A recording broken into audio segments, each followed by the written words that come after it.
வணக்கத்துடன் இன்பா டாக்ஸ்.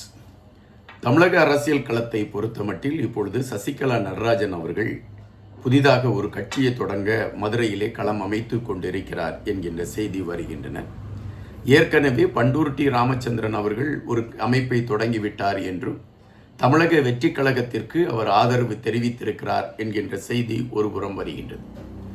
இன்னொரு புறம் எடப்பாடி பழனிசாமி அவர்கள் அங்கங்கே இருக்கக்கூடிய தன்னுடைய கட்சி தொண்டர்களை சந்தித்து இந்த களத்திலே தனக்கான ஆட்சி களம் அமைய வேண்டும் என்கின்ற முன்னெடுப்போடு அவருடைய பயணங்கள் இருக்கின்றன. ஆனால் கட்சிக்குள் அதிருப்தி இருக்கிறது என்ற செய்திகளும் வந்த வண்ணம் இருக்கின்றன. திராவிட முன்னேற்ற கழகத்தை பொறுத்தமட்டில் கூட்டணி பேச்சுவார்த்தை என்கின்ற களத்திற்குள் சென்று கொண்டு இருந்தால் கூட திராவிட முன்னேற்ற கழகத்தோடு கூட்டணியில் இருக்கக்கூடிய கட்சிகள் அந்த கூட்டணியில் தொடருமா என்கின்ற கேள்வி எழும்பியிருக்கிறது என்று குறிப்பிடுகின்றார்கள். குறிப்பாக காங்கிரஸ் பேரியக்கத்தை பொறுத்தமட்டில் காங்கிரஸ் பேரியக்கத்தில் பயணித்துக் கொண்டிருக்கக்கூடிய பெரும்பாலான தொண்டர்கள், சுமார் 80% தொண்டர்கள் திமுகவோடு கூட்டணி வைப்பதற்கு அவர்கள் மனம் ஒப்பவில்லை.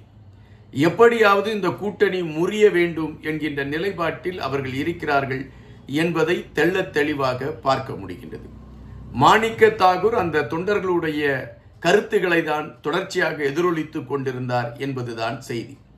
தற்பொழுது அந்த கட்சிகளுக்குள் கூட்டணி பேச்சுவார்த்தை நடைபெற்றுக் கொண்டிருக்கிறது என்றும் காங்கிரஸ் கேட்ட தொகுதியை கொடுக்க முடியாமல் திமுக திணறுகிறது என்கின்ற ஒரு செய்தி வருகின்றன. அப்படி என்றால் காங்கிரசும் திமுகவும் தொடர்ந்து பயணிக்குமா என்கின்ற விடயங்கள் பெரும் கேள்விகளாக இருந்து கொண்டு இருக்கின்றன. இந்த சூழலில் திமுகவை பொறுத்தமட்டில் மிக தெளிவான ஒரு கணக்கீடை அவர்கள் கையில் வைத்திருக்கிறார்கள்.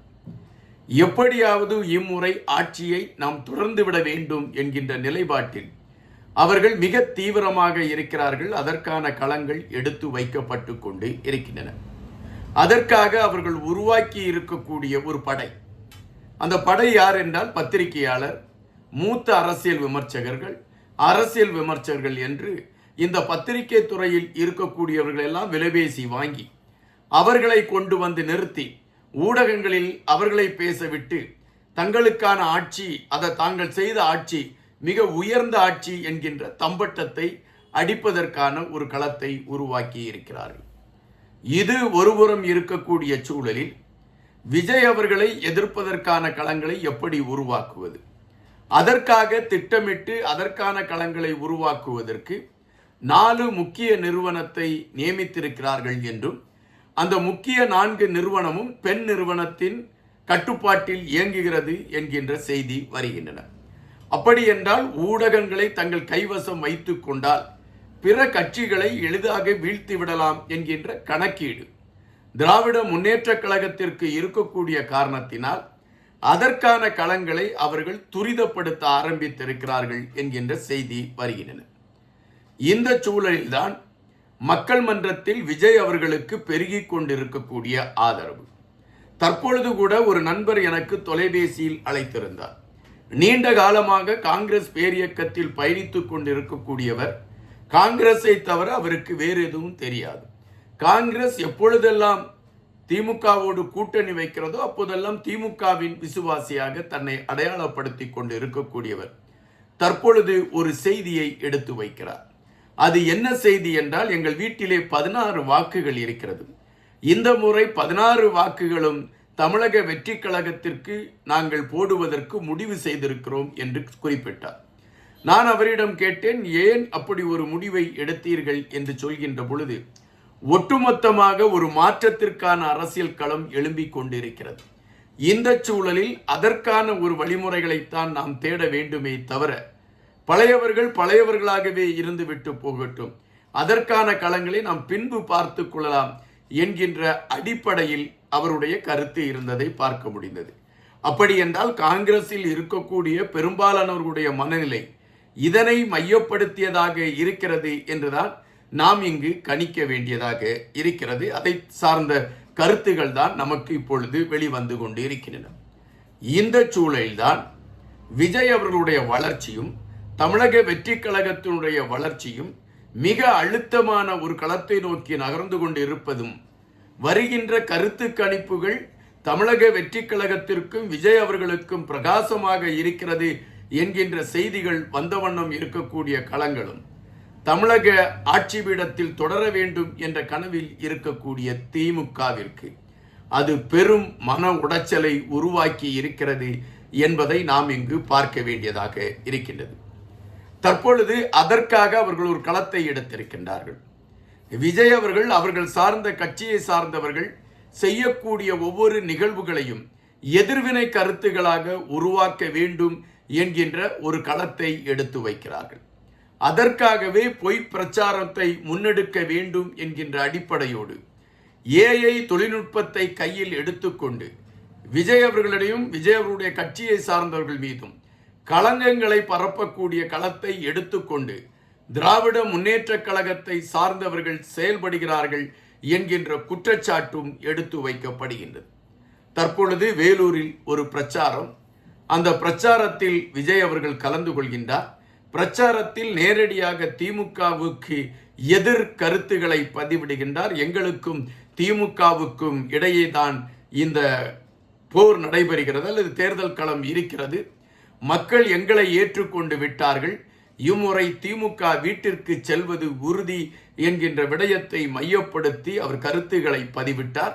அந்த கருத்துக்களை பதிவிடுகின்ற பொழுது கரூர் சார்ந்த விடயங்களை மையப்படுத்திய செய்திகளை எடுத்து வைத்த பொழுது அவர் கண்கலங்கி நிற்கக்கூடிய ஒரு களம் அமைந்திருந்தது. இது பரவலாக எல்லோர் மனதிலுமே ஒரு வருத்தத்தை உருவாக்கிவிட்டது. பாவம், விஜய் அவர்களுக்கு எவ்வளவு நெருக்கடிகளை இந்த ஆளும் கட்சி கொடுத்து கொண்டு இருக்கிறது என்று.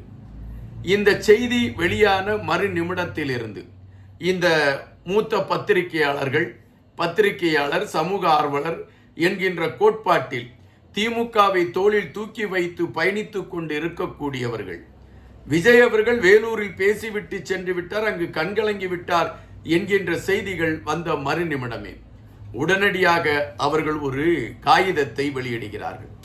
இந்த காகிதத்தில் விஜய் அவர்கள் என்னென்ன செய்ய வேண்டும் என்கின்ற நிலைப்பாடெல்லாம் இங்கு சுட்டிக்காட்டப்பட்டிருக்கிறது.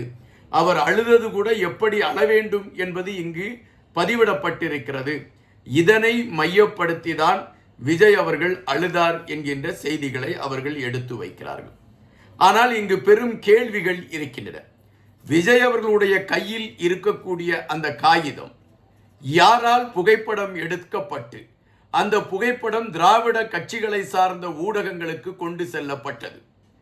அப்படி அங்கு யாரும் அந்த புகைப்படம் எடுப்பதற்கான களம் இல்லாத சூழலில் அந்த கடிதம் எப்படி அல்லது அந்த காகிதம் எப்படி திராவிட முன்னேற்ற கழகத்தின் ஊடகங்களுக்கு வந்தது? அப்படி என்றால் விஜய் அவர்கள் கையில் வைத்து பேசிய காகிதமும் இவர்கள் இப்பொழுது வெளியிட்டிருக்கக்கூடிய காகிதமும் வேறு வேறு என்பதுதான் நிஜம். ஏஐ தொழில்நுட்பத்தை கையில் எடுத்துக்கொண்டு அதன் அடிப்படையில் விஜய் அவர்கள் பேசியதற்கான களங்கள் இங்கு இருக்கிறது என்றும், விஜய் அவர்கள் அழுததற்கான களங்கள் இங்கு இருக்கிறது என்றும் ஒரு பொய்யான தகவலை அவர்கள் கொண்டு வந்து முன் வைத்திருக்கிறார்கள் என்பதுதான் தற்பொழுது அறியக்கூடிய செய்தியாக இருக்கின்றது. இந்த காகிதம் முதலாக யார் கையில் கிடைத்தது என்பதற்கு தெளிவான விளக்கம் இல்லை. அப்படி யார் கையில் கிடைத்திருந்தால் அவர்கள் ஏன் திராவிட முன்னேற்ற கழகத்தை ஆதரிக்கக்கூடியவர்களுக்கு இந்த காகிதத்தை அனுப்ப வேண்டும் என்ற கேள்வி எழும்புகின்றது. தற்பொழுது அந்த காகிதத்தை நாம் ஆய்வுக்கான களங்களை எடுத்திருக்கின்றோம். அது ஏஐ தொழில்நுட்பத்தில் உருவாக்கப்பட்டிருக்கக்கூடிய காகிதம் என்பதை நிரூபிப்பதற்கான ஒரு களத்தை நோக்கி நகர்ந்து கொண்டிருக்கின்றோம். எப்பொழுதுமே இதுபோன்ற பொய்யான தகவல்களை எடுத்து வைத்து எதிரியை வீழ்த்தி விடலாம் என்கின்ற கணக்கீட்டில் திராவிட முன்னேற்ற கழகம் பண்டிலிருந்தே பயணிக்கக்கூடிய ஒரு கட்சி தான். ஆனால் இம்முறை திராவிட முன்னேற்ற கழகம் விஜய் அவர்களை எதிர்க்க முடியாமல் தோல்வியை நோக்கி நகரும் என்பதுதான் ஒரு பதிவாக இருக்கிறது என்பதுதான் நிஜம். நன்றியுடன் இன்பா.